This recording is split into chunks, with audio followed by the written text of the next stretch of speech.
Good afternoon. My name is Donna Feazell, and I'm your host of The Edge on IC Radio, your source for news and entertainment. You can also find us on television, channel 182 on Charter Communications, as well as Abundance Television, found on Roku, Apple TV, and Amazon Fire. Check out the podcast, netnewsnetwork.net. That's netnewsnetwork.net. We're talking about gardening. This is the day for that. We're in the time of the year. A lot of folks are thinking about the supply chain. What am I going to do? My goodness, what am I going to do if I can't find plant your own? It's really super easy to do. So we're going to come up. I found this article on thefarmgirlgabs.com. Thefarmgirlgabs.com. So you can pull this up just as easy as I just did. So she is talking about how do you start a garden. Okay, this is your first time around. You've never done this before. Oh my goodness, I grew up in town. How am I going to have a garden? But I need to have one. We're going to make it easy for you. Okay, so if you're looking to plant a garden, you want to plant the easiest vegetables to grow in the garden. It's right here in this article. We're going to talk about it. We're going to have this very good list of really good tasting veggies that you can have. Get the kids to help you out with that, and even help the husband helping out. It's going to make it even easier. So let's start with a vegetable garden, okay? Lettuce.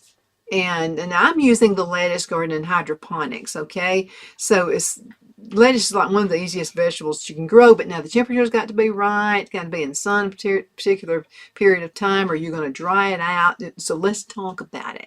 It's easier to do than you think. Okay, lettuce doesn't seem to invite pests, is what I've noticed also. And it grows easily, indoor garden, and it's one of the best veggies you can actually depend on when planting your garden and get a good, decent harvest with very little effort. Really, not much. Just got to keep the weeds out. That's the big deal. Now, this vegetable prefers to have access to moisture and doesn't like the midsummer heat. So you want to do this like super early in the spring, or if you're going to do it in hours indoors, it doesn't matter. Plant it whatever you want to. But the hydroponic system is the absolute best way to do it. And by the way, you can buy your hydroponics system on Amazon. That link that you see right down there, somewhere around $100. Depends on how elaborate you want to go. I've got the 4-tiered one that actually has 3 different systems in the middle of it, but you can get the 2. That's probably enough right there, and they're going to be somewhere around $50 or so. So very inexpensive to do this and get it started inside. You need to have some kind of shade on a lettuce, because when you get in this Alabama heat, humidity and the whole works, a little bit of shade is going to go a long way with a lettuce. But it's a really good winter crop to grow, or fall crop to grow. So I highly encourage lettuce. Go for it. And your salads are better when you're not having to pay $5 for a head, like supply versus demand right now. Yeah, that's the best way to do it. Potatoes, let's talk about them. This is like one of the easiest vegetables you can grow in the garden, and they need very minimal maintenance. Don't aggravate them, okay? But you want to make sure that they don't attract voles. This is like a little pesty thing that's going to get and eat up all your potatoes. And the thing about potatoes is the only thing is you can't see them growing because they're a root veggie, so they're going to grow down at the bottom. So what you do is you simply bury the tubers in the ground. You can have that treasure hunt digging up fresh potatoes in absolutely no time. In fact, I've got some that have come up outside. I can't wait to go see what they look like. I planted these like a while back. Okay, and this is what you do with potatoes. They can be grown underground, under straw, pretty much any way they're going to come up. That allows them to be buried so they do grow underneath the ground as opposed to lettuce, that you can actually see what you're growing. Okay, now how do I know when my potatoes are ready? Okay, because they're in the ground. You know, I don't have like a telescope or anything, x-ray machine or anything, so I can see what they're doing down there. Real easy. What's going to happen is you're going to have all this green growth that's up on top. When it starts getting a little bit brownish looking, the growth that's going on top, they're ready. And be careful, by the way, digging them with a shovel. I helped my granddad one time dig some potatoes, and I accidentally hacked a whole bunch of them. Your shovel, make sure you kind of go outside. So let's just pretend the plant is right here, okay? And then I've got all this ground right here that's around the plant. Okay, it's browning right here. We know that. I want to start digging as far out on the outside. You want to have them spaced now a good at least 12 inches apart. At least I'd do 24 inches. And what that's going to help you do is be able to dig around where the potatoes are planted, and you're not going to use your shovel to chop into your taters. You don't want to do that. And you're going to have a bunch of big old nice potatoes. And let me tell you something that I do. I never buy seed anymore. I used to. I would buy seed potatoes. You don't got to do that. If you'll go to your grocery store or go to, there's a place in Fife, Alabama. I don't remember the name of it. But anyway, they sell marked down foods and vegetables and things like that. If you'll buy a bag of potatoes, and sometimes in your grocery store when you walk in, there's going to be a cart, and you'll see marked down fruits and vegetables. And you see potatoes, and it has these little sprouts growing out on it, I'd grab them before somebody else does. And I love the Yukon Gold, so I found a bag of Yukon Gold that already had those little sprouts coming out on the potatoes. And guess what? I'm going to have some Yukon Gold, and I'm not going to have to pay $10 for it in a grocery store. Got my own. And I know I've not put chemicals on it. Do you know that green beans are real easy to grow? Yeah, that's like one of the first beans I started growing out of the garden. They come from they're easy to do. And what you want to do, and I'll talk about her garden, but I'm just telling you ways that work for me here in the South, okay? A little bit different from my friends up north. So what I like to do is sprout the beans. Any bean, my peanuts, everything. You want to sprout them. Easy peasy to do. All you need is, it can be an old plastic bag. Don't throw bags away. You'll use them for the garden. So you can use a little plastic bag, put that out. Pretend this is a plastic bag right here. Okay, I want to get about 3 paper towels. Okay, so I'm going to put the paper towels out. 3 of them is going to be about like this. And then I'm going to fold it. Then what I'm going to do is lay my beans. Now, don't do like I've done before. I have sprouted beans, and all the sprouts would just be all together, all the beans mingled in. You're going to wind up damaging some of the root if you do it that way. The best thing to do is spread them apart a couple of inches. So I'm going to put my bean seed here, here, here, here, here. Now on your beans, let me mention this. Write down on every single bean seed you got, every bean, dried bean, whatever. It's going to have a little bit of a little kind of in the middle on one part of the bean. It's going to have, I call it a little eye. I'm not sure what the technical term for that is. I get my paring knife and I cut that out. What that's going to do is help it sprout faster. You don't have to do this, but if you're in a hurry for your garden, you want to cut that out. I get mine sprouting pretty early in the late wintertime. So I've got plenty of time. I never bother to cut it out. So I'm going to align my beans up, depending on how many plants you want to have. I'll tell you something I've made the mistake of doing is putting like 40 of them out there. And guess what? Every one of them's going to come up. So I'm giving plants away to people all the time. So you've got your little beans in there. You're going to keep them sprayed. Get your little spritz bottle, and you want to spritz them the first time, okay? Without the paper towel and the plastic over it. So what I'm going to do is spritz it, and then I'm going to make sure now that my paper towel is good and wet. I want it not soaking where you wring water out, but I want it to be moist. So then I'm going to fold over, okay, like an envelope style. I'm going to fold over that paper towel. Then I'm going to get my plastic, whether it's saran wrap or just use an old garbage bag. Oh, got to be plastic, okay? This is one time you want plastic over paper. And then you just fold it over. Now, if you don't have a paper towel and you have some old bags, that works perfect. Make sure, though, that if you're using a paper bag, that it doesn't have some kind of a wax coating on it. It needs to be just paper. Okay. So basically what you're doing is you're making your own, you're decomposing. That's what you're doing. So I'm putting the paper over that as well. Okay. Now don't bother it to death. Okay. That's a mistake I've made before. What you want to do about every 2-3 days, depending on the humidity in your house, it's best to do this in the house. Don't put it out on your deck where it's hot or cold. Okay, so it needs to be kind of in a warm, dry place. Unfold everything. Get your little spritzer bottle and spritz it some more. You want to keep it damp, not soaking but damp. If you keep it too wet, especially with beans, they're going to have this kind of a weird smell to them. And basically what they're doing is they're rotting. You'll get a few sprouts, but they're not going to come up really good in the garden. So again, spritz it, okay? Best way to do beans. And then when you're ready to plant them, you're going to have some nice healthy roots on the bottom. Now I tried the beans in my hydroponic system. Only 1 out of 10 is going to sprout. And I'm going to tell you why. You got that one where the water is coming down those little pipes, the PVC pipes. That one bean is going to hog up all the water, and it's going to have all of the roots. Now it works for good for a while. And then when it starts getting bigger, the bigger one's going to get most of the water, okay? He's going to starve the rest of them to death. So it's better to use that paper method that I was just telling you about. That's going to be the best way to do it. Okay, so green beans are a great way, and this is good fun one to grow with your kids or your grandkids. Get them involved in planting. Beans are a really easy vegetable, and again, that's peanuts is part of the bean family. You think it's a nut, it's a nut. No, it's part of the bean family as well. Green beans also give you a pretty decent sized harvest. They really do, and they're really good. You can't dry the green beans. That's the only thing about it. So you can can them. You can also pickle them.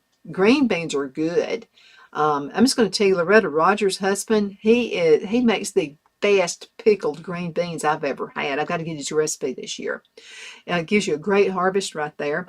And you can opt to go with bush beans, but I like the pole type. They give you the longer harvest, and it gives you lots more beans. Okay, folks, I've got to go into a commercial break. I'm going to be right back in just a couple of minutes.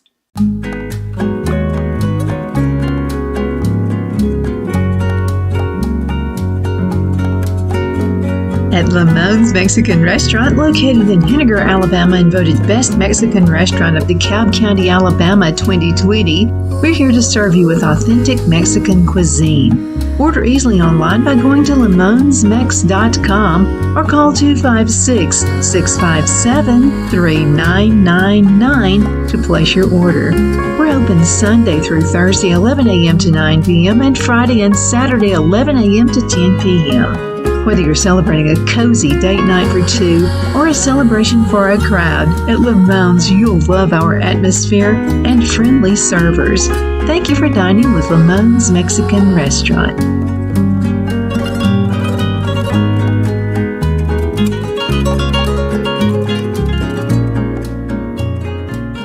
Let Rhonda at Rhonda's Elite Tax LLC take the burden off you for all your tax needs. I know because Rhonda has been taking care of my business since 2013. I feel Rhonda works for me because she knows the direct questions to ask to better benefit my unique business in order for me to get back the biggest refund possible. Rhonda is an ongoing student, and she knows tax laws are in a constant change every year. Call 256-281-9903 for an appointment to take the dread out of getting your taxes done. Rhonda is located at 11968 U.S. Highway 431 in Boaz. Again, that number is 256-281-9903. And let Rhonda's Elite Tax LLC champion your personal and business taxes.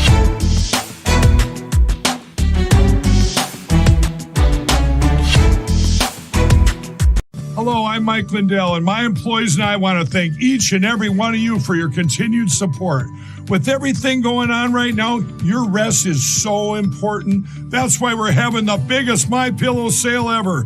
Not only are my bed pillows as low as $19.98, but you can get the best body pillows ever. Regular $89.98, now only $29.98. Take your rest on the go with our Roll and Go Anywhere MyPillows for only $14.98. And we have our new couch and accent pillows. They aren't just for looks. They have MyPillow's patented adjustable fill that gives you that amazing MyPillow comfort. In this economy, you get the best gifts ever for the best prices ever. So go to MyPillow.com or call the number on your screen. Use your promo code and you get deep discounts on body, couch, bolster pillows, and so much more, including my original bed pillows for as low as $19.98. Please order now while quantities last. At Liberty Bank, we're all about community, whether it's to help with a charity fundraiser or help families in need. Toys at Christmas or a local football team, we're here for you. You see, we realize the importance of family. Sometimes it's to build a new home or necessary home repairs. We're here for you. If you like the feel of a small town bank with all the conveniences of a big city bank, we're here to serve you. You will find us at any of our convenient locations in DeKalb, Marshall, Etowah, and Blount counties in North Alabama. You can call and speak with any of our friendly staff at 256-659-2175 or check us out on the web at libertybankal.com. And thank you for your support of our community. Member FDIC Equal Housing Lender.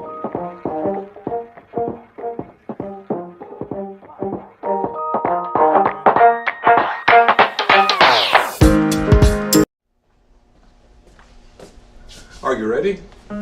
We all wonder what tomorrow will bring, but the future lays itself at the feet of the prepared and surrenders to the will of the persistent. It's not easy, but today shapes you so you can shape tomorrow.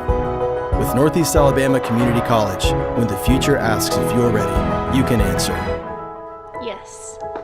Begin your future at Northeast Alabama Community College. Jeff McCurdy of the McCurdy Law Firm has been a public service of this area for over 10 years.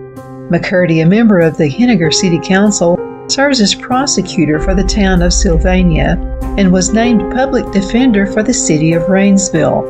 The McCurdy Law Firm is located at 17326 Alabama Highway 75 in Henniger to better represent his Jackson and DeKalb County clients. If you need to be represented by a true public servant with proven success, call Jeff at 256-996-8701 or send a private email to mccurdylawfirm@gmail.com. No representation is made that the legal services performed is greater than the legal services performed by other lawyers.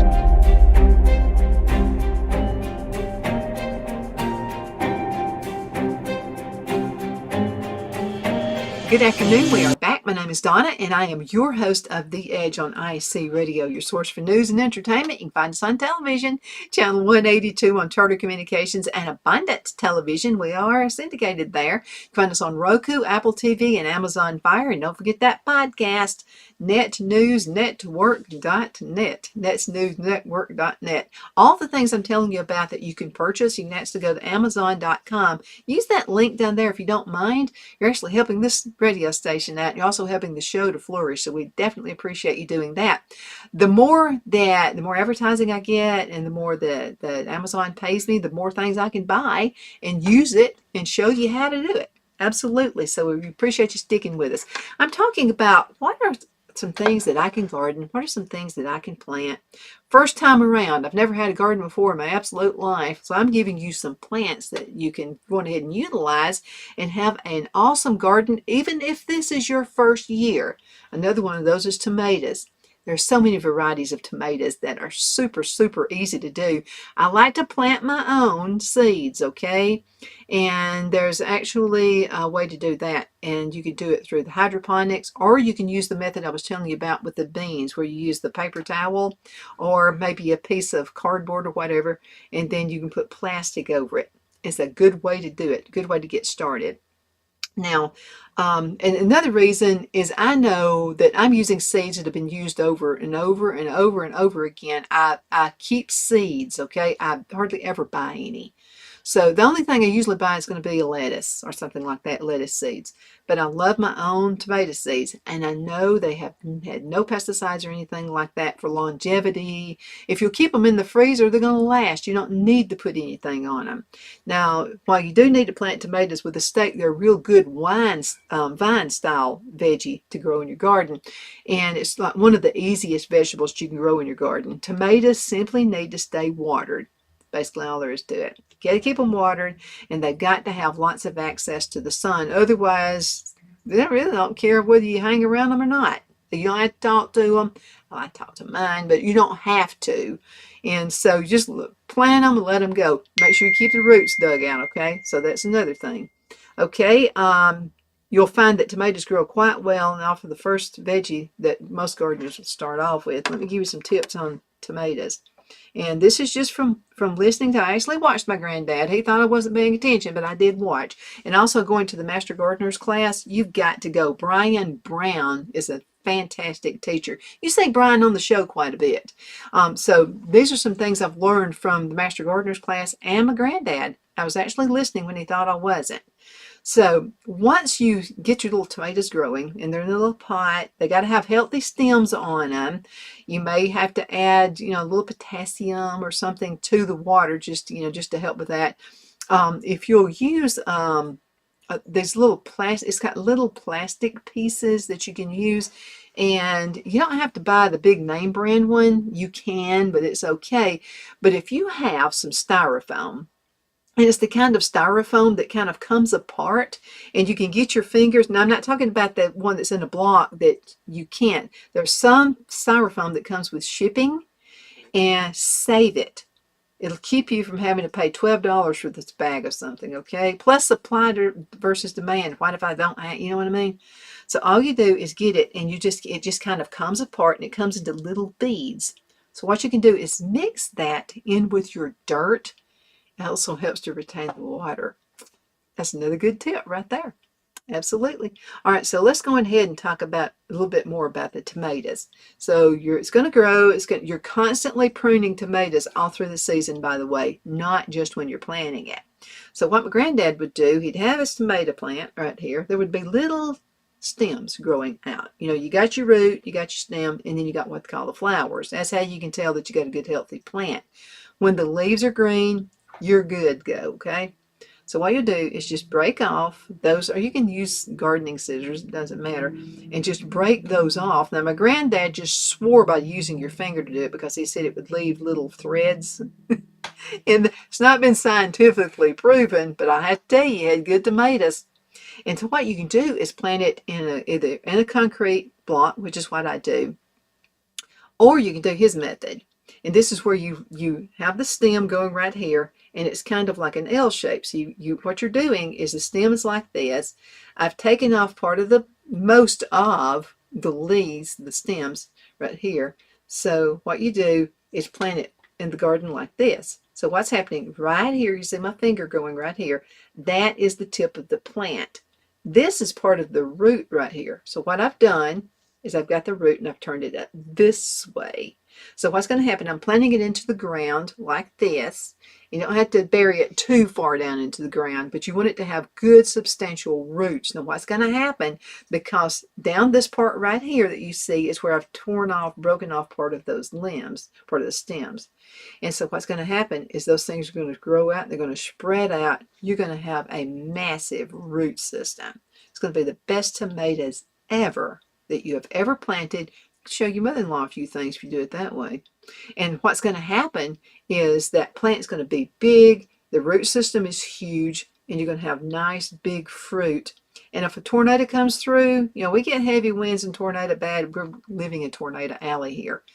Those tomatoes, the fruit of the tomato is going to stay on the bush a lot longer if you'll just plant it that way. Oh yeah, and this will be your first year of actually raising tomatoes. People are going to come from miles around just look at your tomatoes because they stay on the vine and they're big old pretty ones. I would suggest you start out with some Romas if you'd like to have Romas for salsa, that kind of thing, which we do. I plant a lot of them. I use my salsa for everything though. I use it for dipping with chips, and I also use it as a base for some of my soups as well. So there you go. That's the deal about tomatoes. If I can do it, anybody can. Something else that's really easy to grow is a zucchini. Yeah, they're easy and all you need is water. So you just plant it, and sometimes people just forget about it, and then you go out, you got to look at it every day though, because I promise you can have one that's just blooming out, and I'll show you what it looks like when it blooms. See there? Pollinators love that too, by the way. And the more they get around, the more they pollinate, the better looking they're going to be. That zucchini, I promise you, can be just blooming one day and be 6 inches long the next day. So make sure you get out there and check your plants out, okay? Only do like 1 or 2 plants, I'm just telling you. They really believe in being fruitful and multiplying. they grow like crazy. Now, mildew can occur in the fall of the season with zucchinis. Just make sure you harvest them really, really early in the gardening season. Make sure you do that. Okay, let's see, growing your own food. I mean, that's just the way to go. So I've just come up with some ways that you can do it. Now, let's talk a little bit about the gardening tools to help you dig in. And we talked a little bit earlier about the gardening gloves. That's going to help you, especially if you have anything that has thorns on it. I know I have raspberries growing right now. I've got to have gloves, okay, especially when I'm in there picking those little nice raspberries. It's hard to pick them with the gloves on, but at least what I've done with mine, this is an experiment. You guys are going to follow me through with this, okay?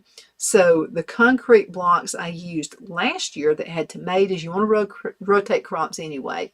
And so tomatoes and beans and all kinds of stuff were growing on those concrete blocks. So I used a rooting compound. And so what happened is I've got roots, like massive roots, and I've put those in the concrete blocks. Now the 12-inch ones, you want to get the biggest ones possible. Putting a concrete together, first year around is pricey. Okay, so we've probably spent about $300 or more in blocks the past couple of years, but now once it's there to stay. Okay, bad winds come along, it doesn't matter. You don't have to worry about it rotting, none of that stuff.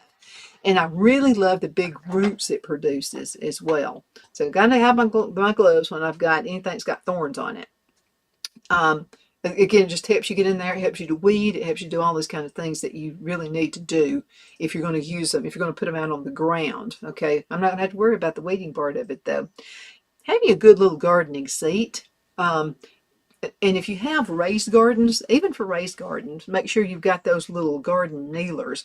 They're made out of some kind of plastic or something. I'm not sure what they're, but they're cushiony like. So that's going to be good, like when you're kneeling down and maybe you're just getting your crop of things and you've got to sit down, you got to kneel down, whatever. It's going to save those kneecaps. Most certainly will do that. So that's going to be just another plus for you. A watering can is good to hang around. Now, I like the watering can. You can get some that just it has a little spout. It looks kind of like a little teapot or something. But I don't like the flow. I like the kind that has the little sprinkler things on it, a sprinkling system kind of thing on it. And also, that brings to mind water hoses. Okay, so if you're having a little drought, which we can have, this is the way it is here in Bama. You know, we're going to have like floods of water coming in. Then we're going to have like 2 or 3 weeks with nothing. So you got to adjust that. That's what I like about raised garden beds and about the concrete blocks. I love that because I can kind of control, because like Brian Brown says from the Auburn Extension Service, he says having too much water is worse than having not enough. So if I've got not enough, I can at least monitor it and control it with my water hose. Now, I've got settings on my water hose on the nozzle right here, okay? So Phil said, this is important, you got to have this, and I agree with him. So I can do it where I want to clean something, I've got it where it's a jet setting, and it's just like spouts that water out, and I can clean off maybe the beehives and stuff like that. But if I want to water my plants, you really need the kind that does the shower. Okay, it saturates everything, but it's a little shower that goes out there. So you just kind of shower it like that. And it's not getting it all dumped on that one little fragile plant that you just planted out there. That's where I went wrong in the past. Like just hosing it down really good. Don't hose it down. Again, have that little shower head on there. So when I'm watering my plants and stuff, and that sweet little tomato plant that I've just set out, I'm not going to kill it by using the jet setting. Thank you so much for watching. My name is Donna, and I'm your host of The Edge on IC Radio, your source for news and entertainment. You can find us on television, channel 182 on Charter Communications, as well as Abundant Television, found on Roku, Apple TV, and Amazon Fire. Check out the podcast, netnewsnetwork.net. netnewsnetwork.net. Again, thank you so much for watching.